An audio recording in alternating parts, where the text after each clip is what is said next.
Praise the lord. నిత్యుడగు తండ్రి, సమాధాన రాజు అయిన క్రీస్తు యేసు పేరట మీకు ఆత్మాభిషేకం, ఆత్మానందం, ఆత్మాభివృద్ధి మెండుగా కలుగునుగాక. ఈ దినపు యేసయ్య జీవపు మాట. యెషయా ప్రవచన గ్రంథం 63వ అధ్యాయం 14వ వాక్యం. యెహోవా ఆత్మ వారికి విశ్రాంతి కలుగ చేసెను.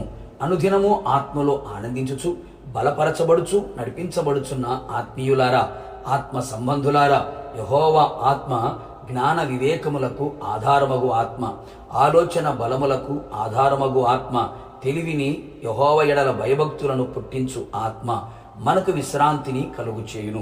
పల్లమునకు లేక లోయలోకి దిగి పశువులు విశ్రమించున్నట్లుగా యెహోవా ఆత్మ మనకు విశ్రాంతిని కలుగు చేయును.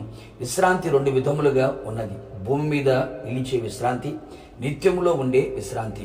యెహోవా ఆత్మ మాత్రమే విశ్రాంతిని కలుగు చేయును. ఆయన యొక్క విశ్రాంతిలో ప్రవేశించుదము అనే వాగ్దానం మన కొరకు నిలిచి ఉన్నది. దేవుని ప్రజలను విశ్రాంతి నిలిచి ఉన్నది. కొందరు మాత్రమే ఆ విశ్రాంతిలో ప్రవేశించుదరన్న మాట నిశ్చయము గనుక ఆ కొందరిలో మనమందరం ఉండునట్లు యెహోవా ఆత్మ మనలో క్రియ చేయాలి. అనేకులు ఆత్మీయులు ఆయన మాటకు, ఆయన ఆజ్ఞలకు, ఆయన నడిపింపుకు అవిధేయతను చూపి యెహోవా ఆత్మ వలన కలిగే విశ్రాంతిని పొందలేకపోవచ్చున్నారు.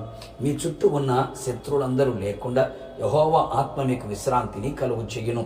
ఏ శత్రువు భయము, కలవరము, బాధ, కన్నీళ్లు, విచారములన్నిటిలో నుండి శత్రువు యొక్క తంత్రాలు, కుయుక్తులు, క్రియలు నీ మీద, నీ కుటుంబం మీద పని చేయకుండా, అవి లేకుండా చేసి విశ్రాంతిని కలుగు చేయును. అన్ని దిక్కుల విశ్రాంతిని కలుగు చేయును. కుటుంబంలో, శరీరంలో, నీ మనస్సులో కలుగుతున్న యుద్ధములు లేకుండా చేసి నెమ్మది కలుగు చేసి నీకు, నీ కుటుంబమునకు, నీ మనస్సునకు ఆయన విశ్రాంతి దయచేయును. అవును నా ప్రియ దైవ జనాంగమా, మన ఆత్మ, ప్రాణ, శరీరములో యెహోవా ఆత్మ విశ్రాంతిని దయచేయునట్లుగా, ఇదే విశ్రాంతి నెమ్మది అని చెప్పబడినట్లుగా మనము సమాధాన కర్తలుగా నిలిచెదము. పగ, ప్రతీకారాలు, ద్వేషభావాలు, మత్సరము, కోపము లేనివారమై సమాధానముతో నిండుకొని అనేకులను సమాధానపరచువారమై ఉందము. నిశ్చయముగా అట్టి వారి హృదయములో, రాజ్యములో విశ్రాంతిని ఆయన దయచేయును. అంతము వరకు ప్రేమలో, సహనములో, విశ్వాసములో, పరిశుద్ధతలో, నీతిలో, యథార్థతలో, బోధలో, కృపలో, సత్యములో నిలకడగా నిలిచిన ఎడల యెహోవా ఆత్మ విశ్రాంతి ఇచ్చును. ఆయన కాడిని ఎత్తుకొని ఆయన యొద్ద నేర్చుకొని ఆయన వలె నడుచుచు జీవించుచు మనము ముందుకు కొనసాగిన ఎడల నిశ్చయముగా ఈ లోకమందు, పరలోకమందు ఆయన మనకు విశ్రాంతిని కలుగు చేసును. నిశ్చయముగా మనందరినీ ఆయన రాజ్యమునకు, నిత్య రాజ్యమునకు సిద్ధపరచును గాక. ప్రార్థన.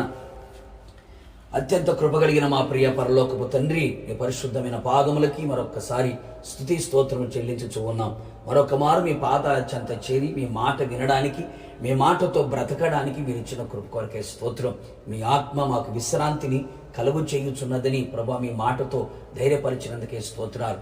ప్రాణాత్మ శరీరములో విశ్రాంతి కలుగునట్లుగా ఈ లోకమందు, పరలోకమందు కూడా విశ్రాంతిలో మేము ప్రవేశించున్నట్లుగా కృప దయచేయండి. అవిధేయత మాలో నుండి తొలగించి ప్రభా మీకు విధేయులమై మీకు లోబడినట్లుగా మీరు కృప దయచేయండి. మా ప్రాణమునకు విశ్రాంతిని దయచేసి, ఆత్మకు విశ్రాంతిని దయచేసి, మీ నిత్య విశ్రాంతులు మేము చేరేంత వరకు మీ కృప మాకు తోడుగా ఉంచి నడిపించి మహిమ పొందమని యేసు నామములో అడిగి పొందుకొని ఉన్నాము తండ్రి, ఆమేన్. నిశ్చయముగా మీరును మీ కుటుంబ సభ్యులందరూ యెహోవా ఆత్మ ద్వారా విశ్రాంతి పొందుదురు గాక. God bless you.